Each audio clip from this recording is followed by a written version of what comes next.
बिस्मिल्लाहिर्रहमानिर्रहीम। अस्सलाम वालेकुम नाज़रीन, आप यूट्यूब चैनल देख रहे हैं। मैं इमरान खान। पहले इमरान खान साहब ने जब से वो जेल गए हैं, पहली मरतबा उन्होंने आसिम मुनीर साहब पे कुछ इल्ज़ामात अब बराह रास्त लगाए और उन्होंने कहा कि ये आसिम मुनीर साहब ने किया है।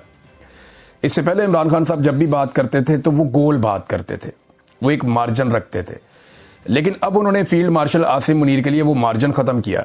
कुछ अर्सा पहले उन्होंने मार्शल लॉ, आसिम लॉ, इन चीज़ों का जिक्र शुरू किया था। अब 4 चीज़ें उन्होंने बड़ी कैटेगोरिकली कही हैं इमरान खान साहब ने और डायरेक्ट इल्ज़ाम लगाया कि ये आसिम मुनीर साहब ने किया। नंबर 1, उन्होंने ये कहा कि जी इनको 10 साल इक़्तिदार की ख्वाहिश है और उसके लिए मिसाल दी कि जैसे ये ख्वाहिश थी याया खान को, वैसे ही आसिम मुनीर साहब को भी है। एक तो इमरान खान साहब ने ये बात डायरेक्टली कही। दूसरा, उन्होंने कहा कि जो 9 मई है उसका उन्होंने पूरा इल्ज़ाम आसिम मुनीर साहब पे डाला।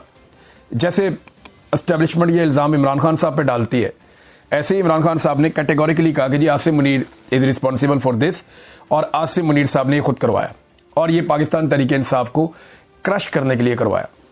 अंग्रेज़ी में भी उनके ट्वीट आ चुके हैं। नंबर 3, मैंडेट चोरी की जिम्मेदारी इमरान खान साहब ने डायरेक्टली डाल दी है कि मैंडेट चोरी किया गया और उसके पीछे भी यही है। तो ये भी इमरान खान साहब ने डायरेक्टली एक इल्ज़ाम। और चौथा जो है, और ये तीनों चीज़ें इल्ज़ाम क्या है, सारी दुनिया हकीकत जानती है।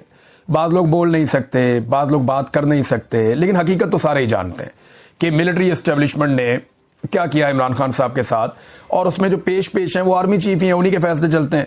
नंबर 4 जो है, फ़ौज को ज़ाती मकसद के लिए इस्तेमाल करना। ये इमरान खान साहब ने बड़ा अहम नुक्ता उठाया कि फ़ौज के कंधे को इस्तेमाल किया जाता है ज़ाती ख्वाहिशात की तकमील के लिए, अपने इक़्तिदार को लंबा करने के लिए।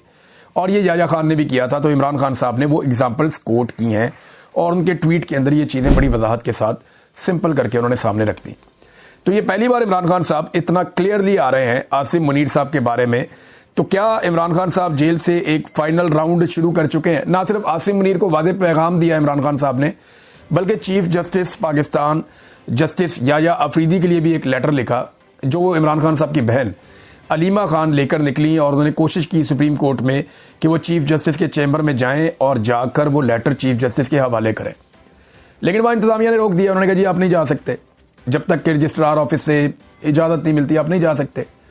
उन्होंने कहा जी इमरान खान साहब का खाता है। लतीफ़ खोसा साहब ने कहा जी एक साइला है, साहिल है, तो वो अगर चीफ जस्टिस के पास जाना चाहें तो आप जाने दें, ख़त देना उन्होंने।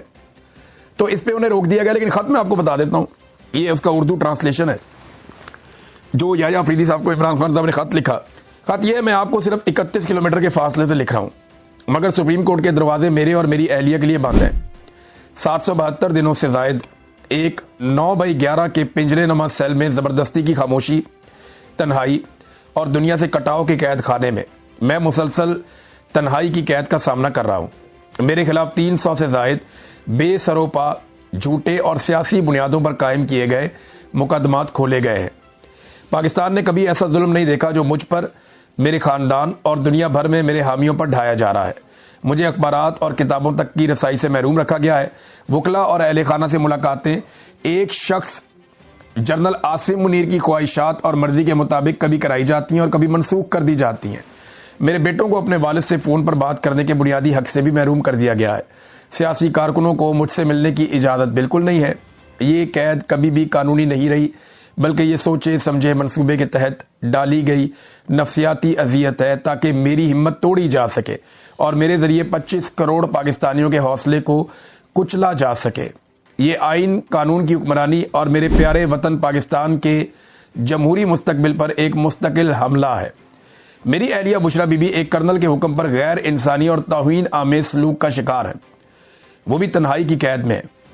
इनका इलाज रोक दिया गया है। उन्हें टीवी या किताबों तक रसाई नहीं दी जा रही, ना ही बैरूनी दुनिया से कोई ताल्लुक़ रखने दिया जाता है। उनकी सेहत मुसलसल बिगड़ रही है, लेकिन उनके डॉक्टर को मुआयने और इलाज की इजाज़त नहीं दी जा रही। पाकिस्तानी कानून औरतों को महज इनके सनफ़ी मकाम की वजह से ज़मानत में खसूसी रियायत देता है और हमारी आला अदालतों ने करार दिया है कि ख़वातीन कैदी रियायत की मुस्तहिक है।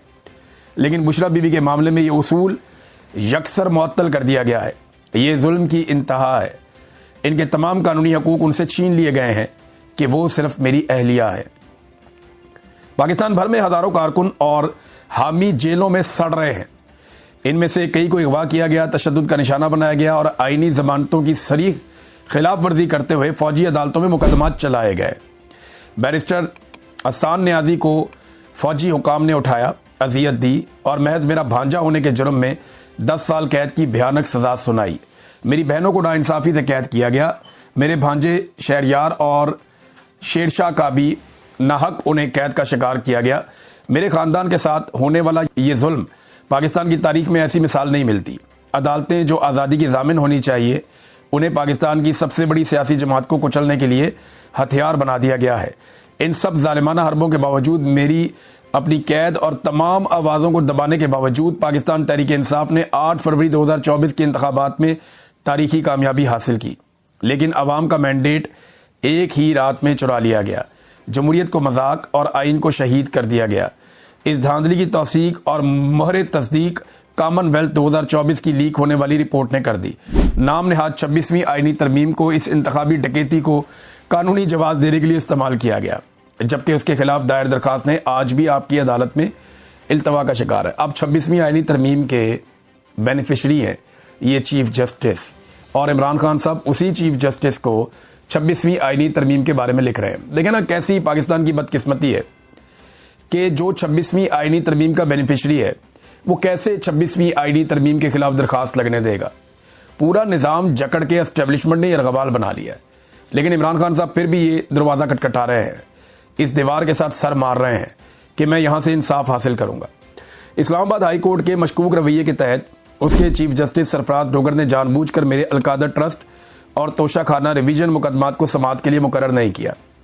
बहरहाल अब ये खत इमरान खान साहब ने लिखा है तो खबर आई है कि 25 सितंबर को तोशाखाना वाला बाद में होगा, लेकिन क्योंकि उसकी वो चाहते हैं इमरान खान साहब के वो केस लगे और नीचे से वो उनको इंसाफ मिले। लेकिन जो अलकादर यूनिवर्सिटी वाला केस है वहाँ तो वो सज़ा की मुअत्तली चाहते हैं। अलकादर यूनिवर्सिटी वाले केस में उनको ज़मानत मिल सकती है। अगर उन्हें ज़मानत मिल गई तो इमरान खान साहब फौरी तौर पर रिहा हो सकते हैं।